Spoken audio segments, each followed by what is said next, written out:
Hi everybody. So today's video is just going to be a very quick hi, hello kind of chit chat thing, as well as some books. We're going to be talking about books. So you may have noticed that I didn't post a video yesterday. That's because I didn't. My bad. I'm sorry. This video every day in Ramadan thing is finally taking its toll. But you will be getting 2 videos tomorrow, and they're kind of semi-related to each other, so it would make sense to post them on the same day. Yeah, 2 videos tomorrow. You're welcome. So yeah, I didn't want to just make a video explaining why I didn't make a video, but I thought since today is Father's Day, I would talk about some of my fictional fathers. I find it strange that I could make a list of fictional mothers with ease, but it was really difficult to come up with this list. I don't know if it's like there's not a really good representation of fathers in young adult books or anything like that. I can't really say for sure. I don't read every book to know. But if you have anything to say about that, where that is concerned, leave it in the comments down below. And if you can recommend books with really great fathers, mothers, or just parents and guardians in general, leave them in the comments down below. 2 of the books I talked about in my recommending young adult books with families, but for this video I will focus more specifically on the fathers. First off, we have, of course, Lola's Fathers from Lola and the Boy Next Door.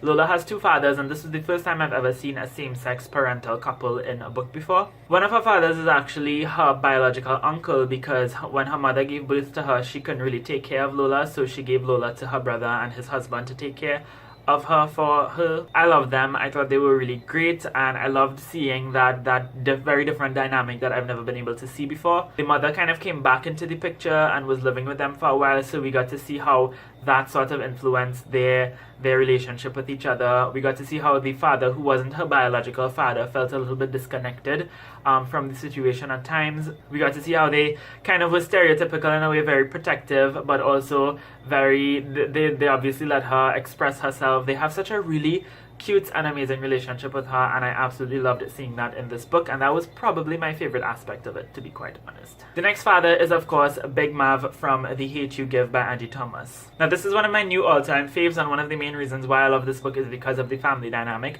But Big Mav, I don't know, I just really admire him and I really like him, and he is a very flawed character. There's certain things about him, certain decisions that he made throughout the book I found I didn't really like the whole not wanting to move out of the neighborhood thing when it became kind of necessary. But I loved how he sort of redeemed himself, because you know that he's not perfect, you know that he didn't have a perfect past, you know that there's this kind of tension between him and Star's uncle because of the fact that he was in jail for the first few years of her life. But he really redeemed himself, and you saw that redemption in this novel. And one of the scenes that really gripped my chest was the scene where the police officer was holding him down, and he had to tell his children to back off and to go away and to stay quiet. And that's something he always kept warning his children about, and that was another thing I loved about him. He always taught his children about Black history and Black power, and how to handle yourself if a police officer comes up to you. And I think that just goes to show how protective and how loving of a father he is, and there's just so much wonderful scenes with him in this book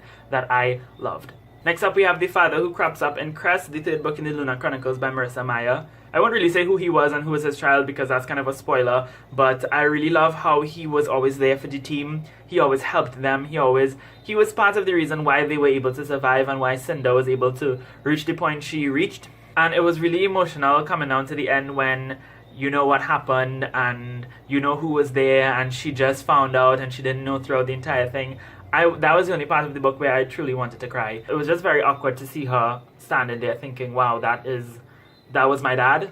I didn't know that. And then what happened to him, it didn't need to happen, and it tugged my artery strings. Is that a thing? I don't think that's a thing. You see, this is what happened when you don't plan your videos. But yeah, I loved him, and I thought it was really great, and he was the only really parental figure in this novel that I could really remember, and yeah, I felt really bad for him. And the final father is, of course, the most obvious fictional father that would be on everybody's list if they made a video like this, and that is, of course, Arthur Weasley. I love Arthur Weasley. I think when people talk about Harry Potter, they're always talking about Molly, who is amazing. I love her as well, but Arthur, I think, is a bit underappreciated. Every scene with him, everything about him is him just trying to improve a situation, him trying to ensure the well-being of his children, him doing things to ensure the greater good. He's just a wonderful person. I could go on and on about him, but I probably won't, because that would just be me being redundant, because everybody should understand how awesome Arthur Weasley was. And that's it. This was a very quick video, and I'm very sorry for that, but things will get back to normal tomorrow, I promise. Anyways, in the comments down below, make sure and leave some of your recommendations and some of your favorite fictional fathers. That's going to be it for this video. Thank you all so much for watching. I hope you have a lovely day, and until next time, inshallah, keep reading.